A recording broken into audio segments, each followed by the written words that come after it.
رب اشرح لي صدري ويسر لي أمري واحلل عقدة من لساني يفقهوا قولي واجعل لي وزيرا من أهلي.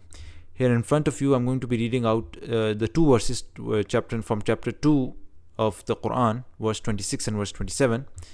I'll talk mainly about verse 27, but I'll start from verse 26. A'udhu billahi minash shaitanir rajeem. Surely Allah does not shy away from using the parable of a mosquito or what is even smaller. As for the believers, they know that it is the truth from the Lord, and as for the disbelievers, they argue, what does Allah mean by such a parable? Through this test, He leaves many to stray and guides many, and leaves none to stray except the rebellious. Now, in the next verse, Allah defines these rebellious people. He says in verse 27, those who violate Allah's covenant after it has been affirmed, after making this covenant, right? Break whatever ties Allah has ordered to be maintained and spread corruption in the land. It is they who are the true losers. Now in verse 27, this is right in the beginning of the Qur'an, chapter number 2, verse 27, right? There are 114 chapters. This is right in the beginning, chapter 2, verse 27.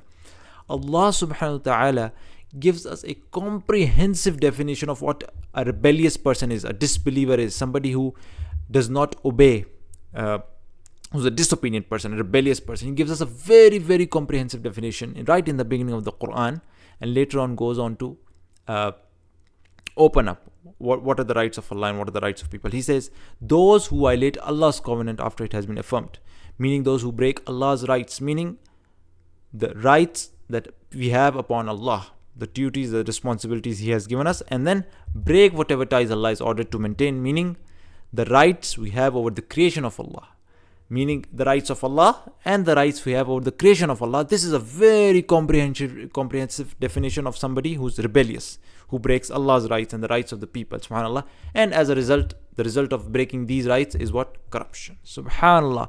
Right in the beginning of the Qur'an, Allah subhanahu wa ta'ala gives us a very comprehensive definition of what rebellion is, right? And who is a rebellious person? Who break Allah's rights and the rights of the people. And by the way, this is a very comprehensive definition. Breaking Allah's rights includes everything, even not accepting Islam and committing shirk and all sorts of things, not praying, not doing the obligatory things. And this is a very comprehensive definition of the rights of the creation. Break whatever ties Allah is ordered to be maintained, all the way from individual rights between people all the way to international rights.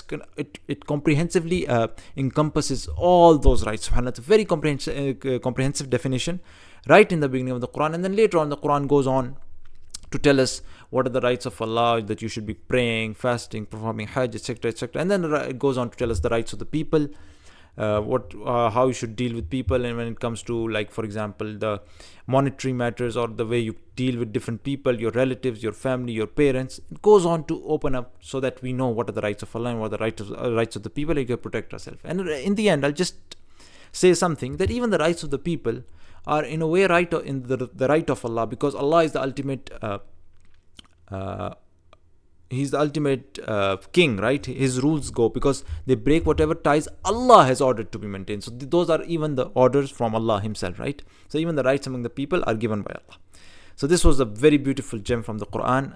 May Allah help us appreciate the beauty of the Quran. Subhanakallahumma bihamdika ashhadu an la ilaha illa anta astaghfiruka wa atubu ilayk.